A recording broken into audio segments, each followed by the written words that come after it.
I'm Max Dalton, and in this video I'll show you how to enable VPN by Google for free on your Android device. Step 1. Open the Settings app on your Android device and then tap Network and Internet. Step 2. Tap VPN in this menu. Step 3. Tap VPN by Google on the next screen. The next screen gives you an overview of VPN by Google, letting you know that the service lets you keep your network traffic private at no cost. Step 4. If you decide you want to use VPN by Google, scroll down to the bottom of this menu and then tap Use VPN. A window pops up asking if you want to allow VPN by Google to send you notifications. Choose whether or not you want to let the service send you notifications. VPN by Google will be enabled immediately.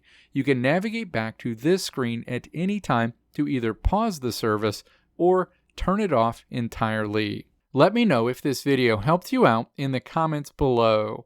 If you liked what you saw here, click the video links on the right side of the screen to check out another video, or click the logo on the left side of the screen to check out my tutorial website at www.maxdalton.how.